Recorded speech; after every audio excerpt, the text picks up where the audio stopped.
Flash, Season 4, Episode 23, titled We Are the Flash, and this is the final episode of Season 4, the finale. And personally for me, I found this one not epic, underwhelming. I found it so dull, really.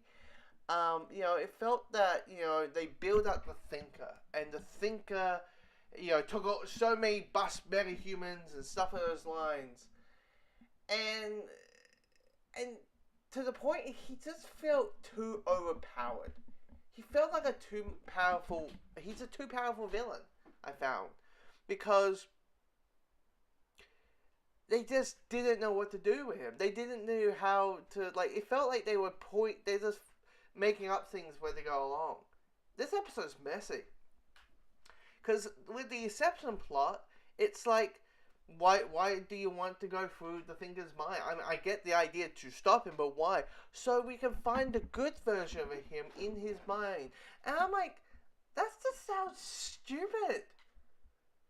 Like, I get it if it's like trying to be like a mind battle thing. Like, okay, we're battling against each other's minds versus fists. Fine. That sounds cool. That's what I made up. Sounds cool. Not this find somehow the good version of that person. I just couldn't buy it, really. And seeing Ralph coming back, I just felt it was pretty much a cop-out. This episode was pretty much a cop-out of an entire season, really. That, people come back, things go handy-dandy. I wanted something, big happening. I wanted, someone to die, completely die, or, someone did this, or someone, lost this, or this happened. I wanted that versus what we got given. And then, after, we exit the Inception world, they, had the Thinker in his chair, but then it's we get rid of him by 5 seconds in. It's just press a button and, he's gone. Which I was like, what? And then it felt like they didn't know what else to do. So, okay, the satellite's about to crash and going to make a apocalypse kind of thing. And I was like, yeah, the wires are pulling stuff out of their asses. They just do not know how to wrap this up. I mean, is it cool that we finally know who the waitress was in the wedding? Yeah. It's kind of neat. Even though it feels a little bit sabotage that they revealed it so much, you just don't really care now. And you figured it out,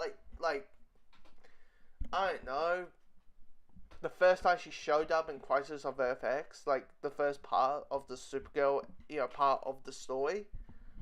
It felt like you just knew about it.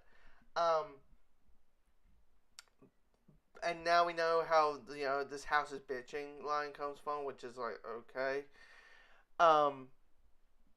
But, yeah.